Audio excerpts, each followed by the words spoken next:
सरकार किस बात की जिद और किस बात के अहंकार पर है कि वो छात्रों से बात करने की बजाय वो एक लंबी फहरिस्त आपके ऊपर ये आरोप लगाते हैं कि इस आंदोलन के पीछे आप हैं। लेकिन इतना बड़ा स्टूडेंट प्रोटेस्ट हो रहा है, सरकार उनसे बात करने में दिलचस्पी क्यों नहीं दिखा रही? आपको क्या लगता है, कारण क्या है? मूर्खों की सरकार है, एरोगेंट सरकार है, चोरी की सरकार है, इलेक्शन कमीशन के बल पे बनी सरकार है, इसलिए बात नहीं करना चाहती।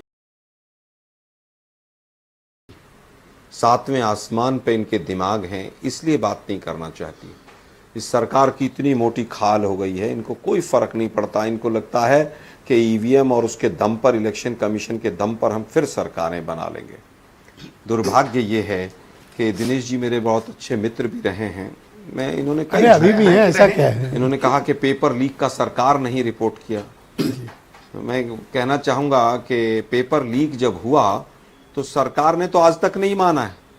मैं इसमें सुप्रीम कोर्ट में पिटिशनर हूं। आप नोट कर लो। जो एनटीए ने एफिडेविट दिया उसमें पेपर लीक को नहीं माना है। और जो एफआईआर हुई थी वो बच्चों ने जाकर कहा, और 4 दिन बाद बच्चों ने एफआईआर बच्चों के नाम से हुई, और जो री एग्जामिनेशन हुआ 21 जून को उसमें फिर धांधली हुई और दबा के धांधली हुई। मैं ऑन एयर भारत समाचार पे कह रहा हूं, बिहार में और महाराष्ट्र में दबा के धांधली हुई। फैलाने का काम करिए। इनकी एक बायोमेट्रिक्स की कंपनी है, इनोवेटिव व्यू करके, नोएडा में है, वो भाजपाइयों की कंपनी है। बायोमेट्रिक्स का और सीक्रेसी का, इंटेलिजेंस का सारा जिम्मा एनटीए का बरसों से उस कंपनी के पास है। हम कह रहे हो सीबीआई उसके कंपनी के दरवाजे पे क्यों नहीं जाती हो मित्तलों के? वो कंपनी केवल भाजपा शासित राज्यों में काम करती है। उस कंपनी ने एक बार झारखंड और एक बार तेलंगाना काम किया, वो ब्लैकलिस्ट हो गई वहां पर। इनोवेटिव व्यू करके है, और उस कंपनी की बहुत भारी नजदीकियां एक आईएएस अधिकारी विनीत जोशी से हैं। लेकिन इन बातों को सीबीआई जांच करना ही नहीं चाहती है।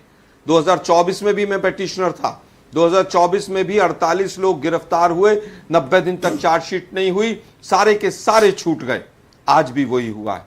आज भी डबल इंजन की सरकार में उत्तराखंड में 2 पेपर आज भी लीक हुए। 2 सेमेस्टर के इंजीनियरिंग के पेपर आज भी बंद हो गए हैं। अब बार बार कह रहे हैं कि साहब ये व्यवस्था में परिवर्तन होना चाहिए। पाकिस्तान ने रोक रखा है क्या इनको व्यवस्था में परिवर्तन करने से? सीबीआई का वही डायरेक्टर 2024 में था जिसने जांच की थी, वही आज है एक्सटेंशन देके। वही निकम्मा धर्मेंद्र प्रधान उस समय पर था, वही आज है। दुर्भाग्य यह है कि 90 दिन में आप चार्जशीट फाइल नहीं कर पा रहे हैं। फिर आप कह रहे हैं कि साहब ये तो विपक्ष नहीं करने दे रहा। वो ट्रक जो पत्थरों से भरा हुआ था वो भी विपक्ष ने भेजा था। वो पूरी तरह से जो गुंडे पुलिस के साथ घुस गए थे वो भी विपक्ष ने भेजे थे सब। एनटीए जब बना, ब्रजेश जी मैं थोड़ा सा 10 सेकंड लूंगा, 2017 में जब बना उसके बाद से 5 बार पेपर लीक हो गए। एनटीए एक एनजीओ है, 1860 के रेजोल्यूशन के बेस पर, उसकी कोई अकाउंटेबिलिटी नहीं है।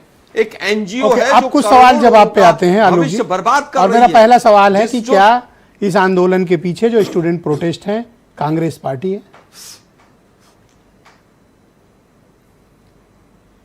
मैं कहता हूं इसके पीछे कोई भी नहीं। मैं नई दिल्ली में ही बैठा हूं ब्रजेश जी, और मैं सच बोल रहा हूं कि ये स्वतः प्रस्फुटित आंदोलन है बच्चों का।